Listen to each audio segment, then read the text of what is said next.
అంతర్యామి అలసితి సొలసితి ఇంతట నీ శరణే చొచ్చితిని. అంతర్యామి అలసితి సొలసితి ఎంతట నీ చరణితే చొచ్చితిని. కోరిన కోర్కెలు కోయని కట్లు తీరవు నీవవి తెంచక. భారపు పగ్గాలు పాప పుణ్యములు నేరుపులబో నీవు వద్దనక. అంతర్యామి అలసితి సొలసితి ఇంతట నీ శరణితే జొచ్చితిని. జనుల సంగముల చక్కరోగములు విడువవు నీవు విడిపించక. వినయపు దైన్యము విడువని కర్మము చనటడి నీవిటు నంతపరచక. అంతర్యామి అలసితి సొలసితి ఇంతట నీ శరణితే చొచ్చితిని. మదిలో చింతలు మైలలు మనుగులు వదలవు నీవవి వర్ధనక. ఎదుటనే శ్రీ వెంకటేశ్వరా ఎదుటనే శ్రీ వెంకటేశ్వర నీవదే అదనగాచితివి అట్టిట్టనక. అంతర్యామి అలసితి సొలసితి ఇంతటి నీ శరణిదే జొచ్చితిని. స్వామి దర్శనం కోసం మనసు తపన పడుతుంటే, హృదయం ఆర్తితో కరుగుతుంటే, ఆ తపన ఆర్తి కలిపి ఈ అన్నమయ్య అంతర్యామి కీర్తనలో అక్షరాలుగా మారాయి. స్వామి, నాలో ఉండి నన్ను నడిపించే పరమాత్మ, మాయతో కలిసిన దేవ, ఈ జీవన ప్రయాణంలో బాగా అలసిపోయానయ్యా. నువ్వు కనిపించలేదని బాధపడుతున్నాను. ఇక నువ్వే దిక్కని నిన్నే శరణ కోరుతున్నాను. వెంకటేశ, ఒకటా రెండా ఎన్ని కోరికలయ్యా. ఈ కోరికల తాళ్ళు నన్ను కట్టిపడేస్తున్నాయి. అవి ఎవరూ కోయని కట్లు. నువ్వు కానీ ఆ కట్లు తెంచకపోతే వాటిని ఎవరూ తెంచలేరు. ఈ జీవిత రథాన్ని నీ దగ్గరికి నడిపించకుండా పాపపుణ్యాలనే బరువైన పగ్గాలు, కర్మలనే గుర్రాలను గట్టిగా పట్టుకుంటున్నాయి.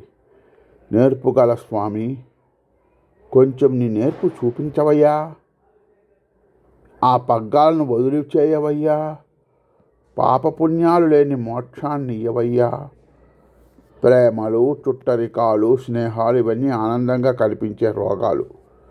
స్వామి, నువ్వు పెద్ద వైద్యుడివి కదా. నువ్వు విడిపించకుండా నన్ను ఈ రోగాలు విడవవు. నీ భక్తుడి కంటే నేను తక్కువనే. వినయపు ధైర్యం నన్ను విడిచిపెట్టని కర్మ. నువ్వు మోక్షాన్నిచ్చి నన్ను శాంతపరిచేదాకా ఆ భావం పోదు. స్వామి, నా మనసులో ఆలోచనలు మురికిగా, రెట్టింపుగా చాలా ఉన్నాయి. నువ్వు వద్దంటేనే, నీ దయ చూపిస్తేనే క్షణం క్షణం రెట్టింపు అయ్యే ఆ మురికి ఆలోచనలు వదులుతాయి. ఎదురుగా ఉన్న వెంకటేశ్వర, నన్ను ఎన్నోసార్లు తగిన సమయాల్లో బాధపెట్టక రక్షించావు. శరణు కోరటం 3 రకాలు. తస్మై వాహం, నువ్వు నావాడవనే భావం. తవై వాహం, నేను నీవాడననే భావం. త్వమే వాహం, నువ్వే నేను అనే భావం. ఈ కీర్తనలు అన్నమయ్య మొదటి పద్ధతిని ఎక్కువగా పాటించాడు. నువ్వు నావాడివి, నన్ను రక్షించుకోవాల్సిన బాధ్యత నీపై ఉందని చెబుతూ స్వామిని శరణు కోరుతున్నాడు. సంసారం ఒక సంత. పుణ్యపాపాలు సొమ్ములు కింద భావించి జీవుడు సుఖ దుఃఖాలను కొనుక్కుంటున్నాడు. ఇటువంటి బరువైన పుణ్యపాపాలను ఈ కీర్తనలో భారవ పగ్గాలతో అన్నమయ్య పోల్చాడు. జీవుడు అంతిమంగా చేరవలసిన గమ్యం మోక్షం. కానీ ఇక్కడికి వెళ్ళనీయకుండా మనల్ని పుణ్యపాపాలనే భారపగ్గాలు గట్టిగా పట్టుకుంటున్నాయి. పాపం పుణ్యం రెండూ లేనప్పుడే మోక్షం కనుక అది ప్రసాదించమంటున్నాడు కవి. వైద్యో నారాయణో హరిహి, వైద్యుడు నారాయణుడు ఒకడే. దీనిని అన్నమయ్య ఈ కీర్తనలో నిరూపిస్తున్నాడు. తప్పింపచేసేదాన్ని రోగం అంటారు. మనసుకు సంబంధించిన అనేక రకాలైన కష్టాలు కలగజేస్తుంది. కాబట్టి ఈ వ్యాధి అనే రోగానికి ఇంకో పేరు. నా కాళ్ళు బాగుండాలి, నా వాళ్ళు బాగుండాలి, ఎదుటివాడికి చెడ్డ పేరు రావాలి, నాకు మంచి పేరు రావాలి, ఇంతకంటే నాకు ఎక్కువ సంపద కావాలి. ఇలా చెప్పడానికి చెప్పుకోలేని చాలా రోగాలు చాలామంది పట్టి పీడిస్తున్నాయి. ఓ సంసార వైద్యుడా, నువ్వు బాగు చేయకుండా ప్రజలను రోగాలను విడవు అని స్వామిని అన్నమయ్య అభ్యర్థిస్తున్నాడు. ముకుందమాలలో స్వామివారి సేవకుడని ఒక ప్రసిద్ధ వైష్ణవ విషయభావం కనిపిస్తుంది. ఈ కీర్తన అన్నమయ్య వాడిని ఈ వినయపు దైన్యం అదే. పదే పదే నీకు అలా విన్నపం చేస్తుంటాను. నువ్వు నన్ను అనుగ్రహించాక ఈ పద్ధతి మాననని అన్నమయ్య భావం. స్వామి స్వాలువ నరసింహాచార్యాయలు బంధించినప్పుడు కాపాడావు, ఇలా సరి అయిన సమయాల్లో రక్షించావు. అప్పుడప్పుడు చూపించిన దయను శాశ్వతంగా చూపించి మోక్షమియ్యవయ్యా అని అన్నమయ్య విన్నపం. అడవిలో పశువు తప్పిపోతే వెతికి ఇంటికి తీవ్ర బాధ్యత పశువుల కాపాడితే, అలాగే కోరికలనే అడవిలో భక్తుడి మనసు తప్పిపోయింది. దాన్ని వెతికి తన దగ్గరికి చేర్చవలసిన బాధ్యత స్వామిదే అన్నాడు ఒక చోట అన్నమయ్య. అదే ధోరణిలో ఈ కీర్తనలో క్షణం రెట్టింపయ్యే మురికి ఆలోచన దూరం చేయవలసిన బాధ్యత నీదే స్వామి అంటున్నాడు.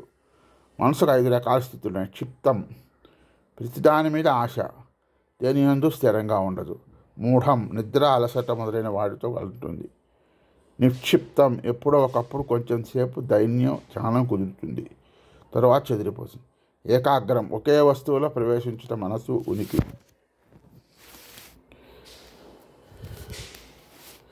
నిరుద్ధం, మనస్సు తనని తాను మర్చిపోయి ఇతర విషయాలు ఏమాత్రం ప్రవేశింపని స్థితి. ఈ కీర్తనలో కాంతి ఆక్రమించింది. ఈ కీర్తనలో ప్రతి పదాన్ని స్వామివారి పాదాల కాంతి ఆక్రమించింది. ప్రతి అక్షరాన్ని అంతర్యామి అనుగ్రహం స్వరాలు ఊదాడు. అందుకే ఆనాడు అన్నమయ్య పాడిన ఈ కీర్తనను మనం ఈరోజు పాడుకుంటుంటే ఒక విధమైన తన్మయావస్థలోకి వెళ్ళిపోతాము. అన్నమయ్య భక్తి గోపురం ఈ కీర్తన. స్వస్తి. జై శ్రీరామ్.